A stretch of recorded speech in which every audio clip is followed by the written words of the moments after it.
साथ थे। जब भी मैंने कोई मिस्टेक की, जब मैं सक्सेसफुल नहीं हो पाई, तब उन्होंने मुझे मोटिवेट किया कि हाँ तू कर सकती है। और उन्होंने मुझे ऐसी एकेडमी में भेजा जहाँ पे मैं अपने आप को इम्प्रूव कर सकूँ, जहाँ पे मैं अपनी पर्सनैलिटी को इम्प्रूव कर सकूँ।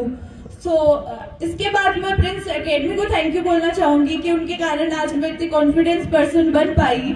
और इसी के साथ उन टीचर्स को थैंक यू बोलना चाहूँगी जिन्होंने मेरे रिटन एग्जामिनेशन में मेरी हेल्प की। और उसी के साथ जिन टीचर्स ने मेरी एसएसबी में हेल्प की, उनके लिए बहुत भी थैंकफुल हूँ कि पहले मैं जिस तरह की इंसान थी उन्होंने मुझे उससे हटा के कॉन्फिडेंट पर्सन बना दिया। So that's all, thank you. इधर आ जाइए बेटा दिव्या।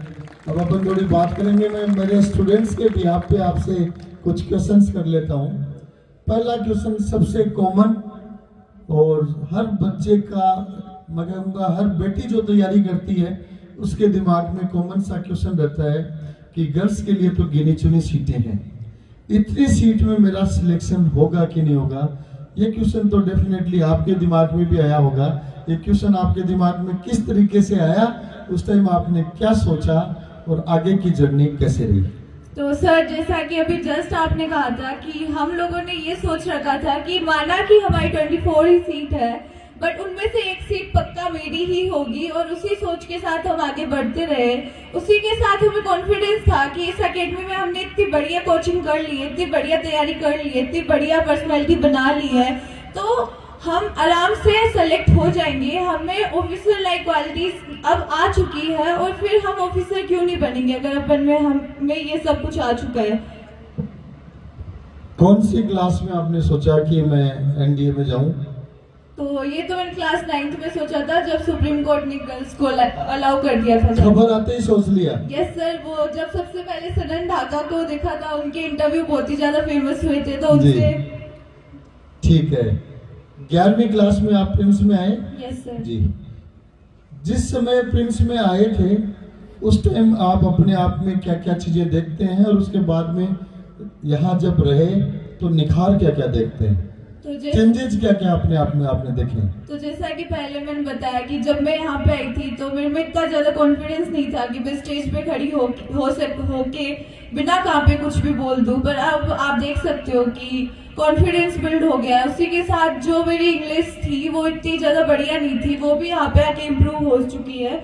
उसी के साथ साथ कुछ सब्जेक्ट थे जिनमें मैं काफी बढ़िया नहीं करती थी, जैसे कि फिजिक्स, केमिस्ट्री, बट उनके स्टाफ यहाँ पे बहुत ही बढ़िया थे जिनकी मदद से मैं कर पाई। उन्हीं के साथ साथ जो मेरी फिजिकल स्टेमिना वगैरह है वो भी काफी ज्यादा बढ़ी, क्योंकि घर पे मतलब काम वगैरह करते हैं पर ऐसी एक्सरसाइज नहीं करते जिससे कि स्टेमिना वगैरह बढ़े। तो ये सारे चेंजेस मैंने खुद में देखे पहले और अभी में। बहुत अच्छा। एक आधा क्वेश्चन और ऐड ऑन कर देता हूँ कि गर्ल्स की लिमिटेड सीट्स होने के कारण यूपीएससी में भी मार्क्स रिटन एग्जामिनेशन में बहुत अच्छे होना आवश्यक है, तभी अपन मेरिट को फाइट कर पाएंगे। तो इवन मैं कहना चाहूंगा कि यूपीएससी रिटन में मार्क्स बॉयज से भी अच्छे होने चाहिए, तब अपन फाइट कर पाएंगे। तो मार्क्स को इम्प्रूव करने के लिए मार्क्स को इम्प्रूव करने के लिए आपकी स्ट्रेटेजी क्या रही? तो मेरे मार्क्स को इंक्रीज करने के लिए, जैसा कि मैंने बताया कि मैं यहाँ पे आ चुकी थी और यहाँ के स्टाफ ने हमें इतनी बढ़िया तैयारी करवाई कि हर सब्जेक्ट पे हमने फोकस किया। मैथ्स में मेरे स्पेशली जो टीचर थे राघव सर, उन्होंने स्पेशल फोकस दिया था, जिसके कारण मेरे मैथ्स में काफ़ी नंबर इंक्रीज हो गए थे। इसी के साथ साथ मैंने उन सब्जेक्ट पे ज़्यादा फोकस किया जिनका वेटेज ज़्यादा था, जिसके कारण मेरे मार्क्स ज़्यादा इम्प्रूव हो पाए, जैसे कि ज्योग्राफी। और उनके टीचर भी काफ़ी बढ़िया थे, राजेश सर, तो मैं उनको भी थैंक यू बोलना चाहूँगी कि उनके कारण मेरे बढ़िया नंबर आए।